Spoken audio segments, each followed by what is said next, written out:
The NCR is one of the most prolific factions in all of Fallout. They managed to create some semblance of stability in the Wasteland after the Great War. They may have had some strange practices, but compared to other factions at least had ideals that weren't totally insane. But just how did they get their start? What are their founding ideals? I had that question for years during my several playthroughs of Fallout New Vegas, and today on Poseidon Films we'll explore the entire story of the NCR and their role within Fallout lore. From start to finish, we'll go through the history of one of the best factions in Fallout. It all began with a small group of survivors who emerged from Vault 15 around 2097. These early settlers founded the humble town of Shady Sands, a place that would soon become the heart of something much larger. But Shady Sands didn't flourish on its own. It had help from a legendary figure known as the Vault Dweller. This hero played a crucial role in defeating the Khan Raider tribe, freeing the area from their terror, and allowing the fledgling community to grow in safety. At the helm of this new society were Aradesh and his daughter, Tandy, two leaders with a vision for a brighter future. Under their guidance, Shady Sands transformed from a simple settlement into a thriving town. As the town grew, so did its connections with other communities through expanding trade routes. These routes didn't just bring goods, they brought ideas, cultures, and a sense of shared purpose that began to spread across the Wasteland. This cultural exchange sparked something incredible, a movement aimed at forming a national entity. The idea of uniting under a common cause resonated deeply with the people of the Wasteland, who had long struggled in the chaos left by the Great War. The dream of a republic where order and prosperity could be restored quickly gained popular support. By 2186, this dream started to take shape. In Shady Sands, the birthplace of the movement, a trial council government was established to draft the constitution for what would become the new California Republic. It was a bold step, one that marked the transition from a collection of towns and tribes to a united federation. 3 years later, in 2189, the NCR was officially born as a federation of 5 states: Shady, Los Angeles, Maxon, Hub, and Dayglow. These states, organized around major settlements, represented the first steps toward rebuilding civilization in the post-apocalyptic world. The NCR wasn't just a government, it was a symbol of what could be achieved when people came together with shared ideals and a common goal. From these humble beginnings, the NCR would grow to become one of the most powerful and influential factions in the Fallout universe, striving to bring order, democracy, and a semblance of the old world back to the Wasteland. Within a century of its founding, the new California Republic emerged as a shining example of post-apocalyptic success and ethical governance. Through steady expansion and thoughtful development, the NCR transformed the Wasteland into a place where the rule of law was respected,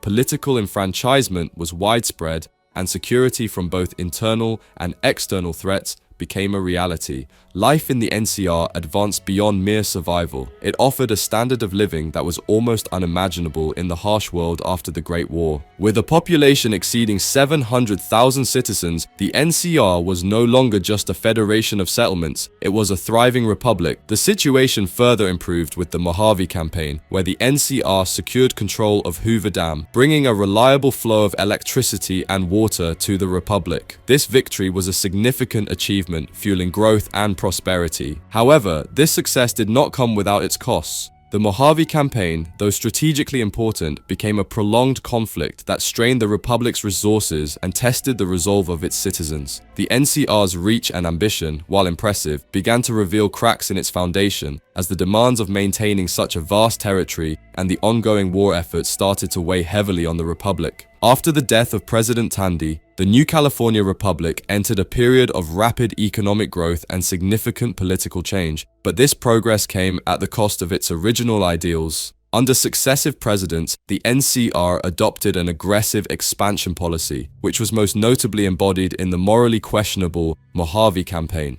This campaign, spearheaded by President Aaron Kimball, sought the unilateral annexation of New Vegas and its surrounding territories, aiming to make it the 6th state of the NCR. The Mojave Campaign, however, turned into a long and costly stalemate. Despite years of effort, the NCR found itself locked in the Treaty of New Vegas, which secured their role as protector of the region from Caesar's Legion. Yet the Republic gained no tax revenue from the lucrative New Vegas Strip, nor did they receive any concessions from Robert House, the enigmatic ruler of the Strip. Meanwhile, New Vegas thrived on the influx of tourists, traders, fortune seekers, and even NCR soldiers, all of whom fueled the local economy. As the NCR stretched its resources thin across multiple fronts, fighting the Brotherhood of Steel and Caesar's Legion, internal issues began to surface. Extended supply lines, profiteering, and political maneuvering weakened the Republic's ability to respond to new threats.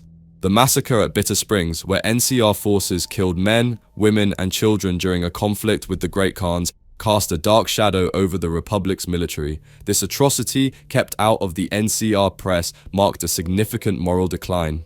Despite these setbacks and the ethical dilemmas posed by their expansionist policies, the Mojave campaign was largely supported by the NCR's citizens. The campaign significantly improved access to electricity and water, making life easier for the Republic's growing population. However, this support was not universal. A vocal minority criticized the Republic's imperialist ambitions and the moral compromises that accompanied them.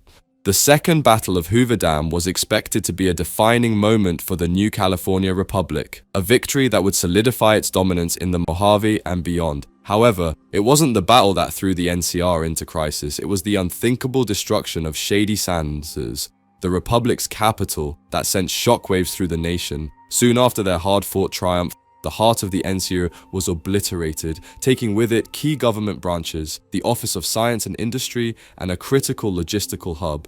This catastrophic event plunged the Republic into chaos.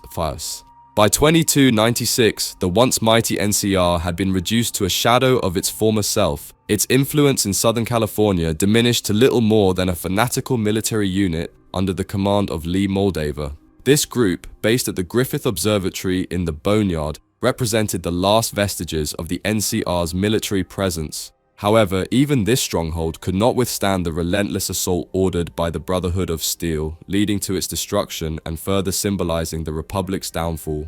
Despite the devastation, the legacy of the NCR lived on in scattered remnants and memories throughout New California. Surface refugees in Vault 4 still clung to the ideals of the Republic, while a gang in Los Angeles, calling themselves the Government, fashioned their identity after the now fallen government. These fragmented groups kept the spirit of the NCR alive, even as the Republic itself lay in ruins. The destruction of Shady Sands marked the beginning of the end for the NCR, a once powerful entity now reduced to a collection of memories and remnants. The fall of its capital city not only decimated its infrastructure, but also shattered the unity and stability that had once defined the Republic. In the aftermath, the NCR's legacy became a cautionary tale, a reminder of how even the most stable and powerful institutions can crumble in the face of unexpected catastrophe. Now, I want to talk a bit more in detail about certain aspects of the NCR Society. The New California Republic stood as a beacon of progress in a world where survival is often the only goal. While the Wasteland is filled with disorganized tribes and struggling communities that rely on subsistence farming and face daily hardships,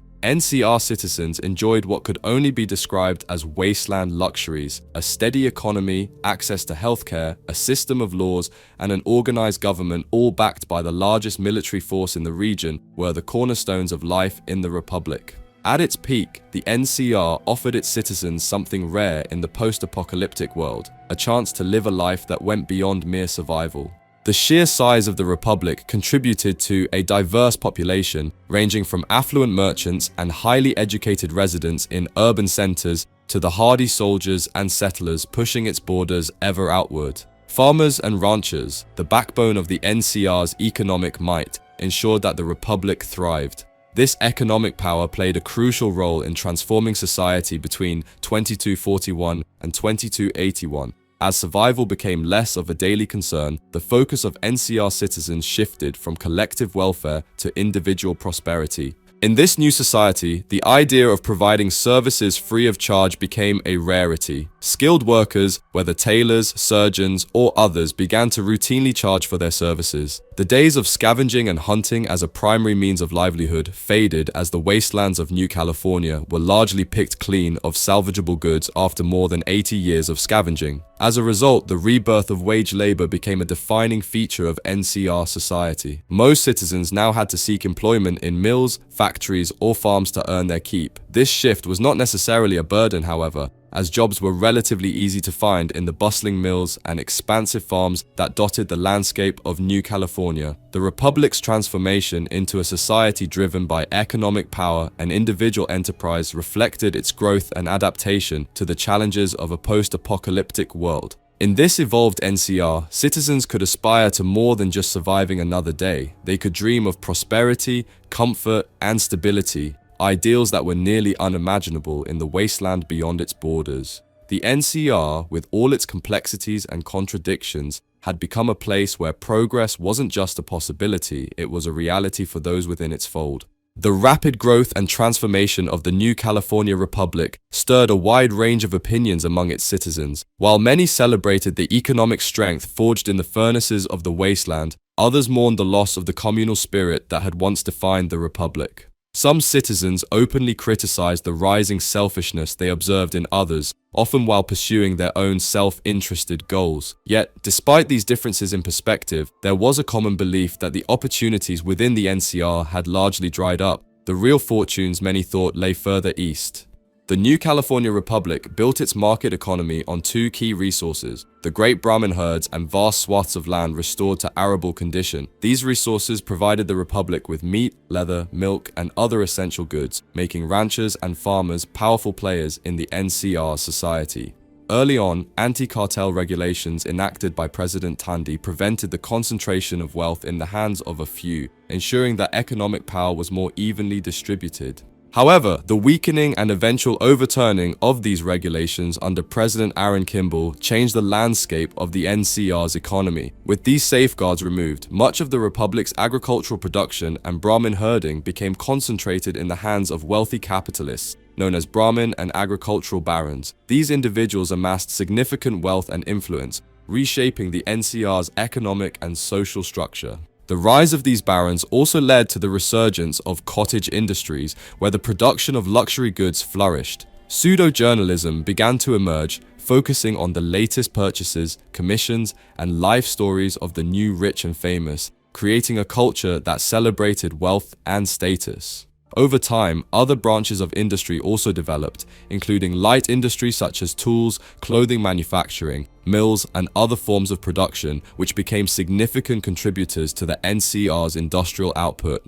Another crucial element of the NCR's economy was its ordnance workshops, which produced standardized weapons and armor for the new California Republic Army and Rangers. These workshops remained in the hands of powerful merchant houses, which fiercely competed for lucrative government contracts. The demand for weapons, ammunition, and armor to fuel the NCR's expansion ensured that these merchant houses, many of which had roots in pre-NCR New California, grew even more powerful. Among the most dominant of these merchant houses were the Crimson Caravan, the Fargo Traders, and the Gun Runners. These companies all but completely controlled trade within New California, solidifying their positions at the top of the economic hierarchy. Their influence was not limited to trade alone. Lucrative government contracts allowed them to exert significant control over the Republic's military supply chain, further entrenching their power. The expansion of trade routes, combined with the growing influence of these merchant houses, marked a significant shift in the NCR's economy. What began as a society driven by communal values and regulated markets had evolved into a complex economic powerhouse where wealth and influence were concentrated in the hands of a few powerful entities. The NCR's economy, once rooted in the basics of survival, now encompassed a wide range of industries, from agriculture to manufacturing to arms production, all under the watchful eye of those who had the most to gain. Founded on the principles of freedom and liberty, the new California Republic has long strived to put these ideals into practice. One of its most significant achievements was the banning of slavery within NCR territories, a victory won through the concerted efforts of influential politicians and the legendary NCR Rangers. However, this triumph was somewhat undermined by the continued use of penal labor, which remained legal and cast a shadow over the Republic's commitment to true freedom. Under the leadership of President Tandy, the NCR passed several landmark laws aimed at creating a more equitable society. Among these were regulations that limited the number of cattle and the acreage of land any one person could own, curbing the influence of powerful groups like the Stockmen's Association and the Republican Farmers Committee. Tandy's presidency also saw the enactment of laws prohibiting persecution and discrimination based on gender, ethnicity, sexuality, or religious belief, so long as that religion did not advocate violence. In a groundbreaking move in 2205, these protections were extended to ghouls and other mutants, signaling a commitment to inclusivity.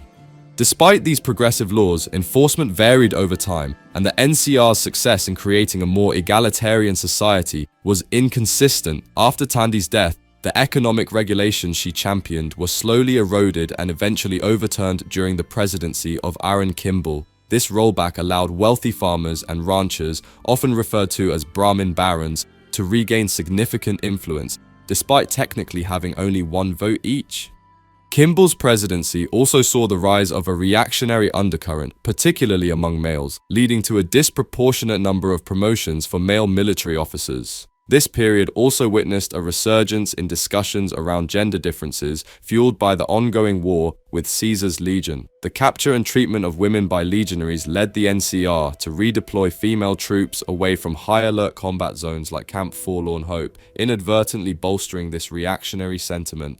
While homosexuality was generally accepted in the core states of the NCR, prejudice persisted in frontier territories, far from the more progressive heartland. Enforcement of mutant protections was particularly uneven. In places like Dayglow, mutant rights were respected, but in other areas, such as Philly, anti-mutant bigotry remained strong. Even as late as 2281, super mutants in some NCR regions could be tortured with impunity, and politicians openly ran on anti-mutant platforms.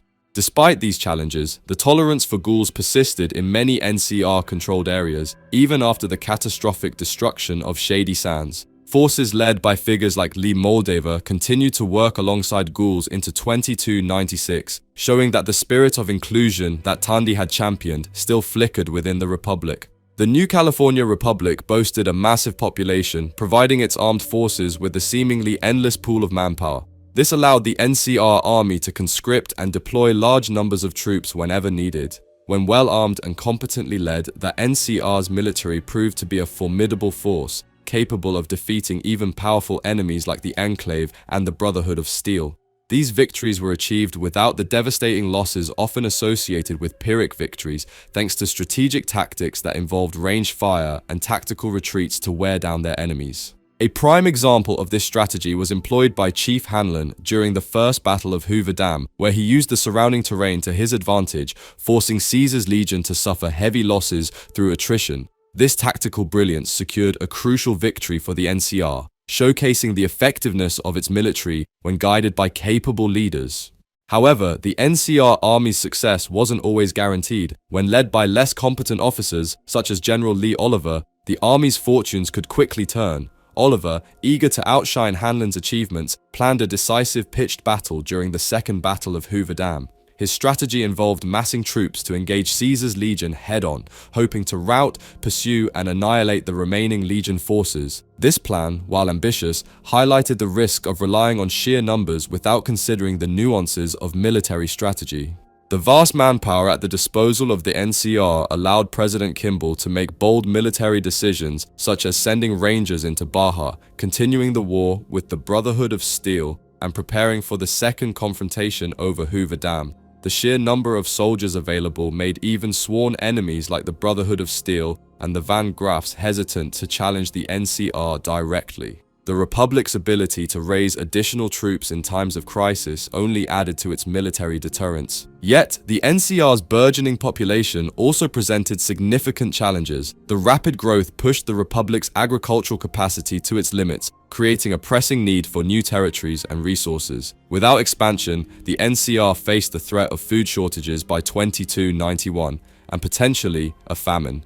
In response, the Office of Science and Industry launched research projects aimed at improving agricultural capacity, including computerized farm management and salvage operations to recover any useful Old World research. The government also enacted the Thaler Act, incentivizing farmers to move east and cultivate new lands, while many citizens migrated eastward in search of opportunities that had dried up in the overcrowded heartland. Despite the strategic necessity of expansion, it brought about several problems, particularly in maintaining the supply lines for the NCR's armed forces, as units and armaments were relocated according to shifting strategic priorities. Regions considered relatively peaceful, such as New Vegas and the Mojave Wasteland after 2277, were deprioritized. The occupation of these areas was left to conscripts and green recruits, often armed with surplus weapons and whatever gear the quartermasters could provide. Some recruits even went without body armor, a stark contrast to the well-equipped forces that had secured the NCR's earlier victories. While the NCR's expansionist policies were driven by necessity, they also exposed the limits of the Republic's resources and the challenges of managing such a vast territory. The reliance on a large population for military strength, combined with the pressures of feeding and supplying that population, created a delicate balance that the NCR struggled to maintain. The new California Republic operates as a federal republic grounded in the principles of representative democracy, positioning itself as the successor to the pre-war United States. At the helm of the executive branch is the council, led by the president of the NCR and their vice president, both of whom are elected by the representatives of the NCR Congress. Once elected, the president and their cabinet serve a 5-year term, after which elections are held again. However, unlike the old United States, the NCR imposes no term limits on the presidency, allowing a president to potentially serve for life if continually re-elected. This lack of term limits means that powerful and charismatic presidents can wield significant influence over NCR politics. A prime example is President Tandy, who was unanimously re-elected for each term and faced little obstruction in implementing her policies. Her success in negotiating with key entities like Vault 15 ensured that her strategies were effectively carried out. Had she failed, it could have opened the door for rivals like Roger Weston or Frank Carlson to challenge her leadership. The NCR Senate, originally known as the NCR Congress, forms the legislative branch of the government. This body is composed of representatives from each state within the Republic, and towns that join the NCR can negotiate for representation in the Hall of Congress as a condition of joining, as seen with the town of Reading. Members of Congress are elected by popular vote, as the NCR practices universal suffrage. Depending on the territory, representatives may be referred to as councillor, councilman, senator, or even governor, such as in the hub. The NCR Congress holds significant responsibilities, including selecting the president to lead the NCR Council, passing laws, and conducting congressional hearings on a wide range of issues. These hearings can include investigations into criminal activities and profiteering, serving as an advisory body to the NCR government. The legislative process is crucial to maintaining the balance of power within the Republic. The judicial branch of the NCR consists of courts and judges who rule in accordance with NCR law. Every citizen has the right to vote for a representative to sit in the Hall of Congress, ensuring that the government remains accountable to the people. While the courts are known for their slow pace, once legal action is initiated, it is difficult to halt, and even the most powerful merchant houses can be brought to heel by the judicial system. That is the lore of the NCR within the Fallout universe. If you enjoyed this video, then be sure to subscribe and press the like button. We actually made a playlist with all of our Fallout lore videos in one convenient location for you guys to watch, so it should be on screen now alongside in the top of the description. We post several gaming videos a week and would love your help as we try to hit 10,000 subscribers.